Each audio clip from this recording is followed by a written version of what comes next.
प्रदेश अध्यक्ष Mohanlal Badauli press conference कर रहे हैं। क्या कुछ कह रहे हैं आपको सुनवाते हैं।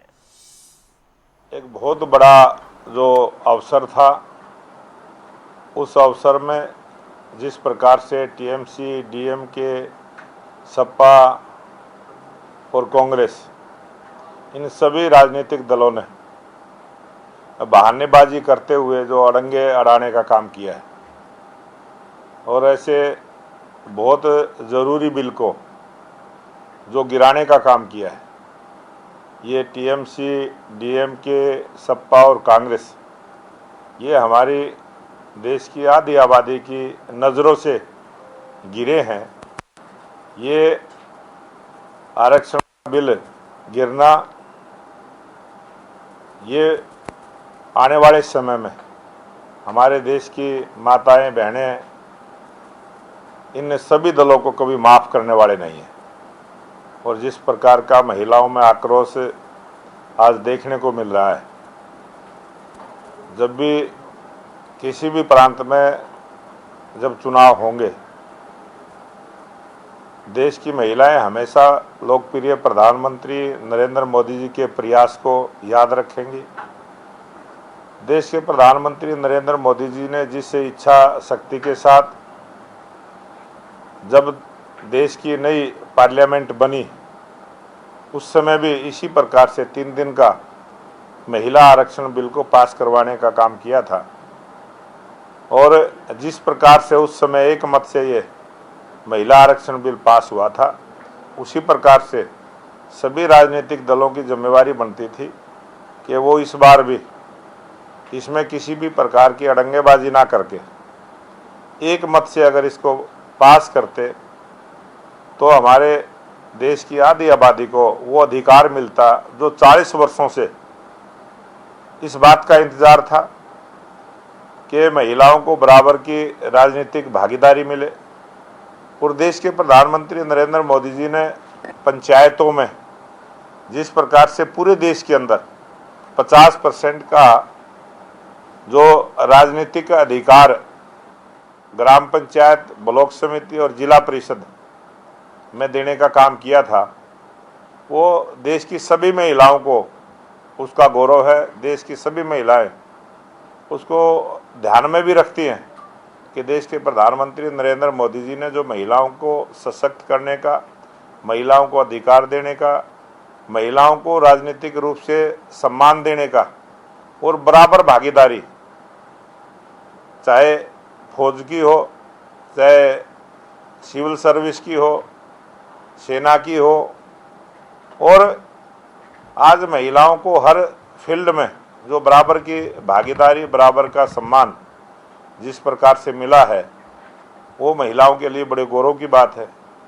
और विपक्ष के पार्टियों ने, कांग्रेस ने, डीएमके, टीएमसी, सपा जिस प्रकार से इस 33% का आरक्षण जो लोकसभा में और विधानसभा में एक रास्ता साफ होता और देश में परिसीमन भी, ये जहां परिसीमन के बिल को भी गिराने का काम किया है, जहां देश की महिलाओं को 33% का आरक्षण तो मिलता ही मिलता, उसके साथ जब सीटें बढ़ती तो बहुत सारे और भी नए लोगों को राजनीतिक भागीदारी मिलती। और जिस प्रकार से कांग्रेस ने झूठ फैलाया कि दक्षिण के साथ भेदभाव होगा, उसमें देश के गृह मंत्री अमित शाह जी ने स्पष्ट किया था कि किसी भी प्रकार से किसी के साथ कोई भेदभाव नहीं होगा और 50% की बढ़ोतरी वो हर प्रांत में होगी, हर स्तर पर होगी। और देश में परिसीमन होगा तो और ज़्यादा लोगों को राजनीतिक रूप से भागीदारी मिलेगी। ये इस प्रकार का जो पाप टीएमसी ने, डीएमके ने, कांग्रेस पार्टी ने और समाजवादी पार्टी ने मिलकर किया है, देश की जनता कभी इनको माफ़ नहीं करेगी। और जिस भावना के साथ इन्होंने इस खेल को खेला है, आने वाले चुनाव में देश की जनता इसका जवाब देगा। और आने वाले समय में जब भी चुनाव होंगे, उस चुनाव में इनको इसका खामियाजा भी भुगतना पड़ेगा। और ये देश की महिलाएं सब ध्यान में भी रखती है बहुत बड़ी भूमिका महिलाओं की है और बहुत बड़ा सम्मान महिलाओं को 33% के आरक्षण का मिलना था, जो अवसर इनके विरोधी दलों के प्रयास से ये गंवाया गया है। मुझे पूरा भरोसा है कि आने वाले समय में देश के प्रधानमंत्री नरेंद्र मोदी जी महिलाओं को ये 33% का अधिकार जरूर देने का फिर से प्रयास करेंगे और उसमें कामयाब भी होंगे। सर कुछ सवाल कांग्रेस आप इसके बाद आकलन करिए, 6 महीने के बाद गांव का चुनाव है, फिर उसके 6 महीने के बाद आकलन करिए, फिर भी चुनाव है। आप खुद से बताइए, कांग्रेस बताए कि कब चुनाव देश में नहीं है, कब लेके आए। वो जब मौका आता है, जब समय आता है तो अपनी बात को नहीं रखते, झूठ बोलते हैं और सदन से भाग जाते हैं। ये उनका प्रयास है। कांग्रेस पार्टी कह रही है कि 543 सीटों पर लागू करने में क्या प्रश्न? अब 543 सीटों पर चुनाव लोकसभा का हो चुका है। जो चुनाव हो चुका है उसमें 33% का आरक्षण किस प्रकार से हो सकता है, उसका फार्मूला कांग्रेस बताए। 2029 जब 2029 में देश में तय हुआ 1976 में कि परिसीमन होगा, 50 साल के बाद होगा, और कांग्रेस के समय में ही हुआ था, उसी समय पास हुआ था। उससे क्यों मुँह करते हैं आप कि उसको परिसीमन को भी और आरक्षण को भी 2029 से आगे ले जाना चाहते हैं। देश के प्रधानमंत्री नरेंद्र मोदी जी ने नई पार्लियामेंट में जब ये 2023 का 33% का आरक्षण पास हुआ, तब भी बात ये कही थी कि 2029 में बहनों को ये सम्मान मिलेगा। सर निकाय चुनाव है अभी सर, पिछले आज जो तो बिल क्या उन निकाय चुनावों में मुद्दा उठाया जाएगा महिला आरक्षण वाला? ये जो महिला आरक्षण का मुद्दा है ये कभी भी शांत नहीं होगा। देश की आधी आबादी इसको उठाती रहेगी। हम नहीं उठाएंगे तो देश की महिलाएं, बेटियां हमारी इस बात को उठाती रहेंगी और ये हक उनको 100% मिलेगा। और निकाय चुनाव में महिलाओं को 33% का आरक्षण देने का काम देश के प्रधानमंत्री नरेंद्र मोदी जी ने किया है।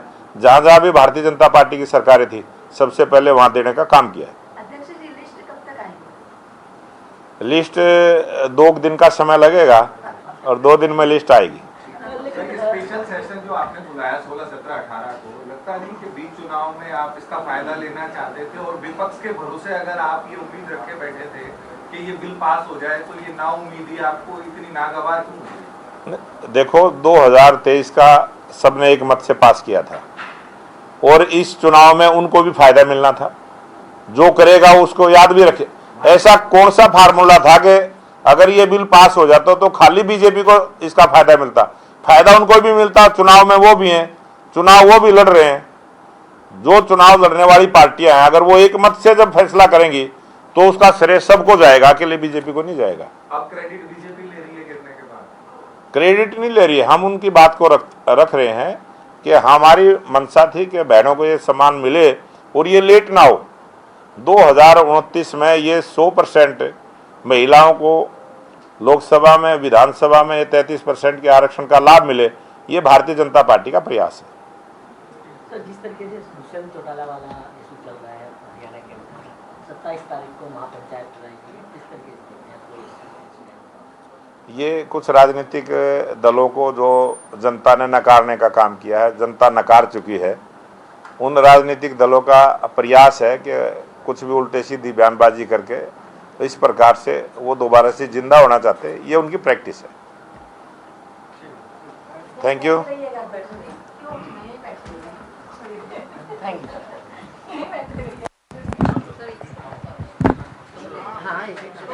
हाँ, वहीं से कर लो। नहीं सर,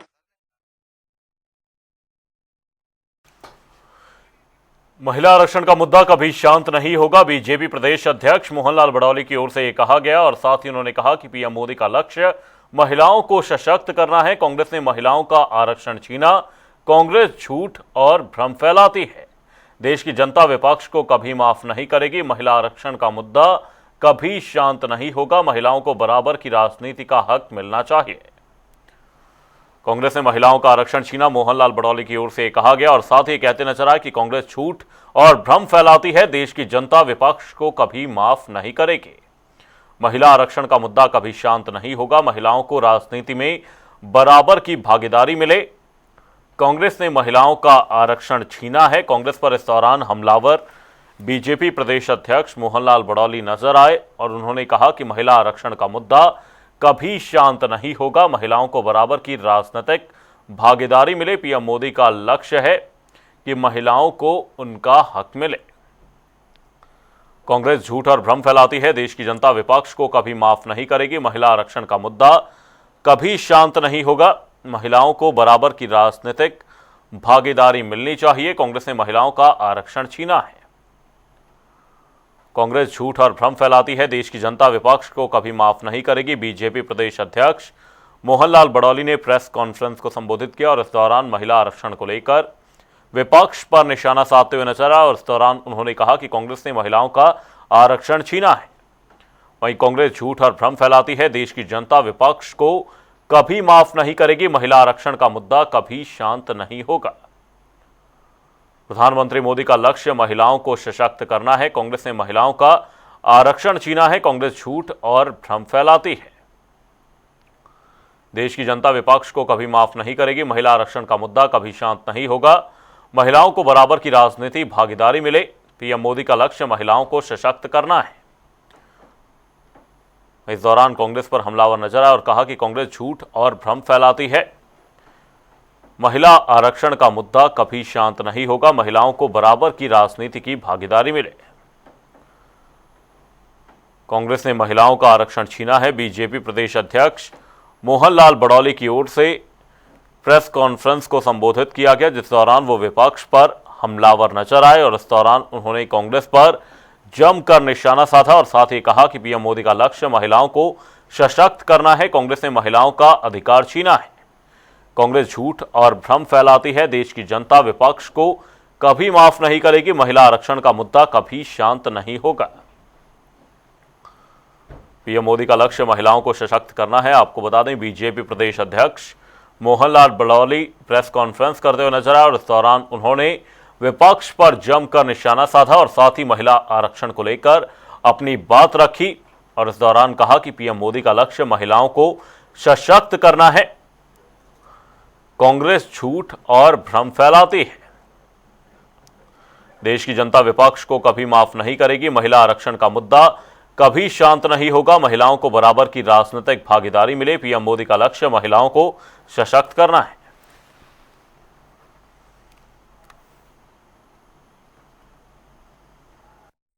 बीजेपी के प्रदेश अध्यक्ष मोहनलाल कौशिक जी बात करने के लिए मौजूद हैं। दिल्ली में आज प्रेस कॉन्फ्रेंस भी की गई।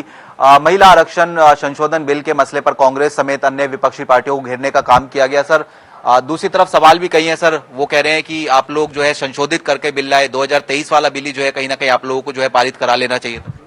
ये 2023 वाला ही बिल था और इसमें जिस प्रकार से प्रीसीमन होना है, प्रीसीमन को इसमें जोड़ा गया था और जहां पर सीटें बढ़ेंगी और संविधान के अंदर जिस प्रकार से जहां 500 से ज्यादा सीटें बढ़ती हैं, वो भी एक प्रस्ताव पास कराना होता है।